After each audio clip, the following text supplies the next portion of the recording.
On est live. On est live. Ouh. On est là. Bonjour à tous. Coucou tout le monde. Ici en Calédonie, il est tard, mais en France, En c'est France, quoi? C'est c'est l'heure de la sieste. l'heure de la sieste. Donc c'est l'heure où les mamans elles vont pouvoir se reposer un petit peu, prendre Ouais, du temps pour elles. peut-être se détendre. Coucou Elodie, c'est super de te voir. Ouais, c'est cool de te voir aussi, Victorine. Tu as l'air toute relaxée après ta séance de bar. Exactement, c'est ce que j'allais dire. Ouais, la séance de soir a été bénéfique. Coucou. Et du coup, ouais, tu as pu prendre soin de toi et ça, c'est cool. Et c'est quelque Ouais. chose qu'en tant que maman, on a du mal à s'autoriser. Oui, et c'est vrai que Et tu vois, en plus c'est en direct. C'est rigolo parce que j'ai lu ce petit test que tu as mis sur l'événement qu'on va faire prochainement, et c'est vrai que moi, ça c'est une des choses que Access Bar en fait m'a permis pour la première fois dans ma vie. Tu peux fermer la porte s'il te plaît là, merci. M'a permis pour la première fois dans ma vie, c'est en fait en ma vie de maman, parce que finalement toutes ces choses là, le fait de commencer à oublier de prendre soin de soi, ça arrive, ouais. j'imagine, avec le fait d'avoir des enfants. Et c'est vrai que c'est ce que je dis toujours en fait. Access Bar, c'est tellement de choses, mais la première chose, c'est d'arriver à prendre une heure ou deux dans ma semaine pour être Et oui. super. Tu veux juste aller voir papa, j'arrive, ok? On va manger dans 5 minutes. Parce que là, je fais un Facebook Live, ok? Merci. Tu fermes la porte pour le bruit. Merci. Ouais. Oui, donc c'est ça. C'est des fois, en fait, en enlevant, rien que sans parler de tous les bénéfices en fait que ça apporte, parce que c'est immense. Mais déjà, pour moi, vraiment la première chose, c'était ça, c'était de dire, waouh, tu prends une heure pour toi, quoi, juste pour toi. C'est ça. Ouais, ouais, ouais. Et c'est vraiment aussi de commencer à se libérer de cette culpabilité, en fait, que tu as quand tu deviens maman. En fait, quand tu deviens maman, tu accouches d'un enfant, mais en même temps, tu vas récupérer toutes les projections qui sont faites sur toi, Ouais. toutes les définitions qu'on peut avoir et les obligations qui vont aussi avec le rôle de maman. Et moi, je sais que, en fait, je me suis énormément mis de côté. Mm. Et ça a commencé bien avant, en fait, mon rôle de maman. Ça a commencé, je pense, à partir du moment où je suis rentrée en vie active, je suis rentrée en mode euh, carriériste avec ça qui existait, etc. Après, j'ai rencontré mon chéri qui est mon mari actuellement. Et j'ai coché, tu sais, encore une case, je me suis mise dans un autre moule, Ouais. le moule de la femme, l'épouse, etc. Même si j'étais rebelle quand même sur certaines choses. Mais en fait, j'ai vraiment arrêté en fait de faire des choses pour moi, euh, de me nourrir, d'investir sur moi, alors que j'étais quelqu'un d'hyper curieuse, je lisais énormément. Et après, effectivement, quand les enfants sont arrivés, ça a été vraiment tout pour les enfants. Jusqu'à ce que je comprenne et que la vie m'amène à comprendre, parce que j'ai eu plusieurs burn-out, ensuite j'ai fait un mini AVC, et là j'ai compris, non mais stop maintenant, enfin ma vie elle n'est pas de servir, ma vie, Mm. elle est aussi de m'accomplir moi en tant que femme. Et c'est pas parce qu'on est une femme accomplie qu'on peut pas être une maman, une bonne maman. Euh, il y a, c'est vraiment aussi quelles sont les définitions que vous avez en tant que maman, parce que toutes les définitions qu'on peut avoir, forcément, c'est des choses qui vont en fait nous limiter, qui vont nous restreindre, qui vont nous enlever en fait les possibilités. Et en fait, l'invitation avec Victorine, donc c'est dimanche soir, on fait un webinaire pour partager nous des outils qui nous ont vraiment aidés en fait à sortir du rôle de sortir vraiment de ces rôles en fait, et Va être en fait un peu. voilà, et de plus créer de séparation entre je suis une maman, je suis une employée, une entrepreneuse, je suis une femme, etc. Et vraiment commencer à s'autoriser à être nous-mêmes Mm. et à récupérer du temps pour soi. Parce que je sais pas pour toi, mais souvent j'entends les autres mamans autour de moi me dire oui, mais j'ai pas le temps, je peux pas me permettre ça, je vais jamais trouver du temps. Mais en Mm. fait, quand tu comprends que la personne la plus importante de ta vie, c'est toi, Mm. et que quand tu commences à dire ok, qu'est-ce qui est vraiment important pour moi, qu'est-ce qui me rend heureuse, qu'est-ce qui est non négociable, Mm. euh, Et ben ça devient une priorité. Ouais, c'est ça. Et puis moi, j'ai aussi envie, c'est ce qu'on dit souvent, enfin, quand on discute toutes les deux, c'est en fait quelle invitation on peut être pour en fait les femmes qui sont un peu, bah voilà, comme nous, maman, mariée. Finalement, c'est un peu le classique de cette réalité, un peu à notre âge où on est souvent dans ce mode-là. On a toutes les deux, toi et moi, c'est aussi, je pense aussi pour ça qu'on s'est rencontrés et qu'on a nos chemins se sont croisés. On a quand même beaucoup de choses en commun, dont le fait d'avoir vécu ou de vivre loin de sa famille, à l'étranger, expatrié avec des jeunes enfants, donc aussi seul, à devoir gérer beaucoup de choses, et de pas en fait devoir, de pouvoir en fait avoir ces prises de conscience peut-être avant que la vie nous amène des choses plus difficiles parce qu'on veut pas le voir et pas l'entendre. Donc c'est ce que tu disais, toi, les moments que tu as traversés, ça t'a amené aussi à te recentrer et à voir que être présent avec soi-même, c'est finalement la base en fait de tout. Bah moi, c'est aussi ce qui s'est passé pour moi dans ces 2 dernières années via des expériences de couple très difficiles parce que justement j'avais mis mon attention plus sur mes enfants et plus du tout sur mon couple. Et aussi le fait de me retrouver à l'hôpital pendant 2 mois à ni pouvoir marcher, ni pouvoir avoir aucune expression sur mon visage, enfin quelque chose qui est vraiment extrême pour que j'arrive à voir que finalement si j'étais pas présente avec mon corps et que je n'étais pas présente avec moi-même de ce que je suis moi et que j'avais perdu toutes ces parties de moi, du coup je faisais quoi en fait? Enfin, je me suis retrouvée dans un lit d'hôpital à pas pouvoir me lever. Je me suis dit, mais en fait, tu mets toute ton attention sur les autres, mais en fait, ça sert à quoi quand on se retrouve à pas pouvoir se lever, quoi. Et en fait, on est presque, voilà, c'est presque la mort, enfin, finalement.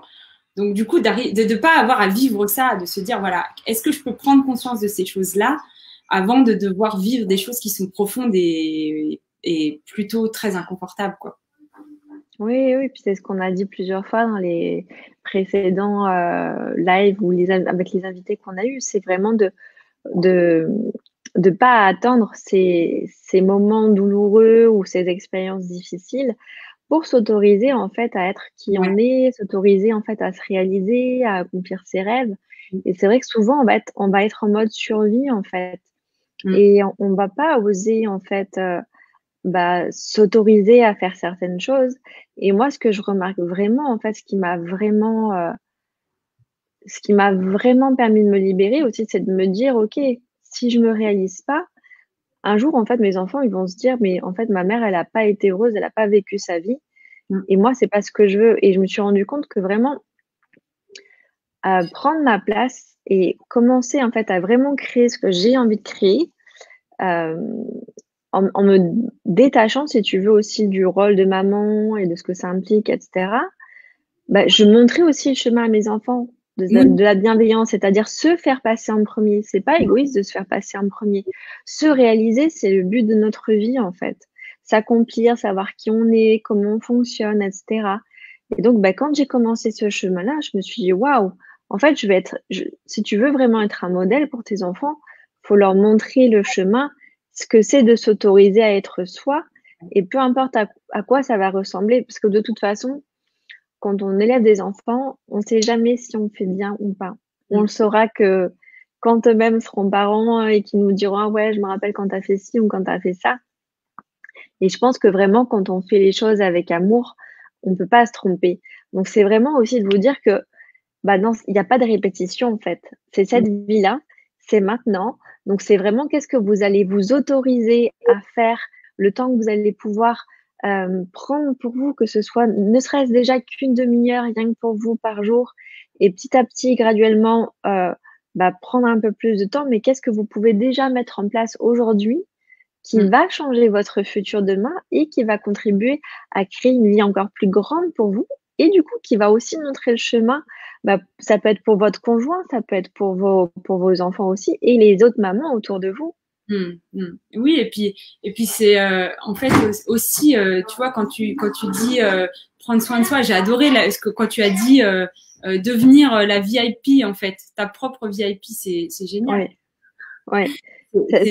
C'est malheureusement pas de moi, mais quand j'ai entendu, je me suis dit, c'est ça en fait. De pas avoir besoin de justifier aussi. tu vois à quel point des fois quand on se fait plaisir et tout de devoir se dire oui, bon j'ai mérité, là j'ai fait ça, j'ai fait ça. Non, en fait, il n'y a pas de justification à avoir et à faire pour prendre soin de soi. Enfin, tu vois. C'est clair. Ou d'attendre d'être fatigué, d'être exténué pour pouvoir prendre soin de soi, effectivement. Et du coup, tu apprends aussi à tes enfants que bah justement, en fait, c'est un petit peu tous les jours et c'est pas forcément quand on a atteint le point de non-retour. Ouais, c'est marrant parce que l'autre jour j'ai eu une discussion avec une de mes meilleures amies qui est aussi maman comme nous de 2 enfants à peu près du même âge et qui me disait oh là là en ce moment le soir c'est difficile de les coucher, etc. Et puis c'est dur pour moi de leur dire non, tu dois être dans ta chambre, tu vois, avec papa, on a un moment tranquille. Et en fait, elle avait ce sentiment de culpabilité immense en me disant, elle m'a dit, mais comment en fait je peux dire ça alors que tu vois, eux aussi, ils ont envie d'être avec nous et ça me fait culpabiliser. Et en fait, c'est là que je me suis dit, mais waouh, c'est immense en fait, parce que en fait, il faut qu'on arrive à comprendre que les enfants doivent aussi comprendre qu'on veut s'honorer et que s'honorer, c'est parfois passer un moment seul, c'est parfois passer un moment en couple et que c'est peut-être difficile pour eux de l'entendre, mais qu'en même temps, c'est aussi leur montrer le chemin que voilà, qu'il y a aussi que dans le futur pour eux, ça pourra créer aussi quelque chose de différent que de toujours se sacrifier, sacrifier notre temps, sacrifier, voilà. Et du coup, qu'est-ce qu'on fait si on dit oui à nos enfants tout le temps? Ça veut dire quoi? Ça veut dire qu'on n'a pas de temps pour notre couple et ça veut dire que ça crée quoi dans 6 mois et dans 1 an et dans 2 ans et dans 5 ans? Ouais, ouais. Je sais que nous, on a eu une période comme ça et où du coup, on a dû vraiment expliquer aux enfants que bah, avant d'être des parents, on était des amoureux. Et c'est vraiment ces mots-là qu'on a utilisés et que donc là, c'était notre moment en amoureux, qu'on avait besoin de ça, qu'il fallait vraiment bah, prendre soin de ça. Ouais. Et que donc, du coup, bah, maintenant, on ne tolérait plus qu'ils viennent nous déranger parce qu'on avait nos moments en famille, mais que papa et maman, ils avaient le droit à leurs moments en amoureux, des moments de complicité et on ne voulait pas être dérangés. Mais ça, ce truc de culpabilité, c'est vraiment. Il faut savoir que la culpabilité, la peur, le doute, tout ça, sont des implants distracteurs. Ce qu'on appelle chez Access, c'est tout ce qui est pensée, sentiments, émotions. Et c'est vraiment, en fait, là pour nous empêcher d'être présents, pour nous empêcher de nous réaliser. Et ça nous met comme dans un brouillard, en fait. Et du coup, on n'arrive plus, en fait, on est complètement contrôlé par cette culpabilité qui nous ronge et ces voix qui sont dans nos têtes. Et du coup, bah, on s'autorise plus, en fait, à être bah voilà, aussi cette femme, s'il y a eu cet enfant, c'est parce que il y a eu cet amour et qu'il y a encore là et qu'effectivement, c'est quelque chose dont il faut prendre soin. Ouais, ouais, ouais. Oh, ça me fait des frissons partout quand tu dis ça.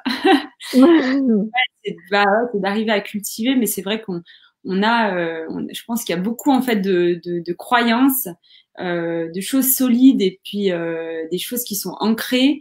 Et du coup, enfin moi je l'ai vécu et je le vois tellement autour de moi en fait à quel point les mamans ont envie d'être des mamans extraordinaires et à quel point en fait l'énergie elle est dirigée vers les enfants et que du coup on a tendance à s'éloigner du couple et voilà et en fait ça crée un déséquilibre et c'est pour ça que je trouve que le sujet de la parentalité c'est intéressant parce que ça permet aussi de remettre un équilibre dans sa vie et aussi du coup donc je parle de l'énergie qu'on met vers son couple mais aussi c'est ce qu'on disait l'énergie qu'on met envers soi.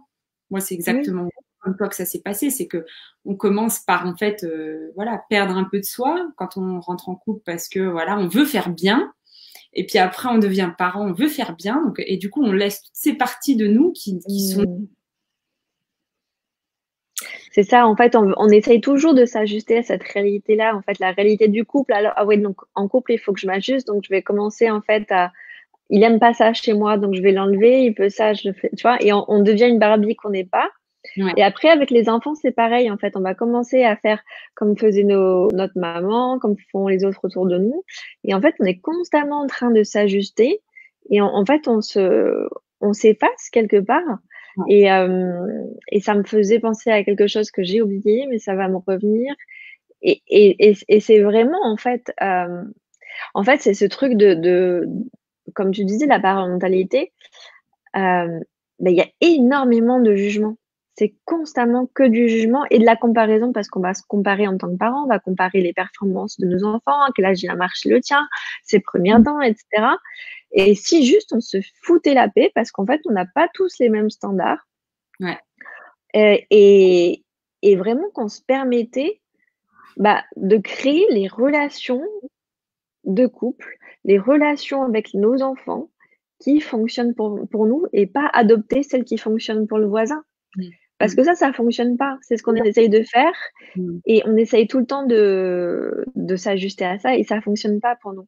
Et si juste on essayait, et c'est même pas essayer, c'est vraiment si on choisissait de créer quelque chose de différent et au fur et à mesure, on l'ajuste. Parce Mmh. qu'en fait, c'est pas figé dans le marbre, en fait. Il y a personne qui vous dit: «Ouais, tu as choisi cette voie-là, donc ça doit ressembler à ci». C'est vraiment, en fait, une expérience et au fur et à mesure d'expérience, on affine comme une expérience de scientifique. En fait, on va commencer à voir ce qui OK, ça fonctionne pas. Quand j'ai fait ça fonctionnait bien, ça a donné telle émulation, telle joie. Parce qu'en fait, c'est aussi de se dire que et ça, j'en ai parlé la dernière fois quand j'étais hyper joyeuse le matin avec mon fils de 8 ans me dit: «Mais maman, pourquoi tu es aussi joyeuse?» Donc comme quoi déjà, il a le point de vue qu'être joyeux, c'est bizarre, tu vois? Mmh. Et je lui dis: «Mais waouh, je viens de faire une traduction, enfin, il y a tout qui se passe bien dans ma vie, vous êtes des enfants merveilleux, vous venez de faire le ménage». Je Mmh. suis super, super en joie, la vie, elle est merveilleuse, mon fils. Ah ouais, d'accord. Et en fait, c'est aussi se permettre quand tu es cette maman qui est accomplie, tu montres à tes enfants la voie de la joie aussi. C'est Mmh. vraiment voilà, comme je disais à chaque fois, la joie, elle est pas à l'extérieur de nous, elle est en nous. Donc c'est vraiment de la laisser sortir et et vraiment de commencer à se réaliser, quoi. C'est une discussion qui est tellement, enfin, moi, je pense qu'on pourrait faire une classe d'une journée une fois. Parce qu'il y a, C'est clair. il y a tellement de choses à dire sur, voilà, sur tellement, enfin, voilà. Moi, ça me fait penser aussi à la gratitude. Ce que tu dis, c'est ce que tu dis, c'est un choix déjà de toutes les 10 secondes et puis de pas rester sur un truc passé qui a pas fonctionné. Voilà, c'est de continuer à créer. Mmh. Et puis, surtout, ayez de la gratitude parce que je vois, en fait, autour de moi, c'est plus facile à voir autour de soi que sur soi, mais tu vois à quel point on est toujours en recherche de plus et où on oublie en fait de ce qu'on a fait d'extraordinaire et d'avoir déjà de la gratitude pour le chemin parcouru. Enfin, je sais pas, on est maman depuis 7, 8, 9, 10 ans. Et en fait, je sais pas, pensez au moment où, quand vous êtes devenue maman pour la première fois, où vous en étiez dans votre cheminement. Euh, Mmh. voilà, quand on a commencé à être maman, on n'avait pas, à part des points de vue sur ce que ça va être d'être maman, on avait rien, pas d'outils et toutes les choses que vous avez parcourues. Et voilà, et déjà de regarder ça, d'être capable de voir et d'arrêter de se concentrer sur le jugement, quoi, de se juger tout le temps Mmh. parce qu'on a fait un truc qui était pas, voilà, super bien, plutôt de se dire waouh, tu vois, le chemin parcouru, c'est magnifique, quoi. Ouais, et j'adore ce que tu dis parce que de toute façon, déjà, si vous avez conscience, si déjà vous êtes en train de juger ça et que vous avez conscience de ça, ça, j'ai envie de dire que c'est juste déjà génial parce que c'est la preuve que vous êtes un parent aimant. Parce qu'un parent qui aime pas ses enfants, il se mettrait pas en fait en question. Donc déjà de reconnaître ça et effectivement de sortir du jugement. OK, peut-être que vous avez pété un plomb, peut-être que vous avez dit des mots qui étaient déplacés. Parce qu'en aussi les enfants, ils ont cette capacité de nous repousser dans nos retranchements, Mmh. vraiment. En fait, c'est aussi pour ça, c'est grâce à eux qu'on fait tout ce chemin aussi. C'est parce que voilà, ils appuient sur tous ces petits boutons-là et qu'à un moment donné, on est obligé d'aller regarder à l'intérieur de nous. Donc vraiment, en fait, notre appel, c'est de vraiment de vous dire que, c'est possible de se créer du temps, c'est possible de créer que la vie que vous avez envie de créer. Ça va passer par des choix, ça va passer par, de la manipulation positive aussi et Ouais. c'est vraiment, voilà, de commencer à vous donner ces outils, à vous donner les moyens, en fait, de vraiment créer ça. Parce que là, on est dans une période où même si vous n'avez pas beaucoup de revenus, en tout cas, vous avez le luxe du temps et ça, Mmh. c'est vraiment quelque chose d'extraordinaire. Je pense qu'on a enfin, voilà et on a du temps à disposition, donc autant le mettre à disposition et l'utiliser, pour améliorer votre quotidien et vous permettre de vous réaliser complètement. Oui, moi, en tout cas, j'ai vraiment hâte de faire cet appel et puis voilà, de pouvoir aussi partager plus d'outils parce qu'il y en a tellement et puis d'aller un peu plus profondément dans tout ça, en fait, dans tout ce dont on a touché la surface. Et, euh, et puis, voilà, en tout cas, avec Elodie, on vous donne rendez-vous euh, pour parler de vous, parler de la parentalité, parler de cette expérience, tirer profit aussi de ce moment si particulier et en même temps si précieux. Et puis voilà, construire cette plateforme pour le futur, quoi. Oui, et comment arriver à réaliser vos rêves, à trouver du temps, à sortir de cette putain de culpabilité, du jugement, et vraiment commencer en fait à vous autoriser à vous réaliser, à avoir encore plus de plaisir, plus de joie, parce que voilà, on est venu sur Terre pour kiffer. Donc c'est vraiment le moment de s'autoriser à kiffer. Et ben moi, je vous dis à dimanche. Donc c'est dimanche à 21h30, heure de métropole. Et le call s'appelle Et nous dans tout ça. Parce qu'entre travail à la maison, l'école à la maison, voilà, on a du mal à trouver un petit peu notre place. Et on vous mettra le lien sous la vidéo. Voilà. Du coup, on se retrouve pour ceux qui le choisissent dimanche. Super. Merci en tout cas. Merci à tous. Élude. Merci Victorine. Ciao. Bye. Bye.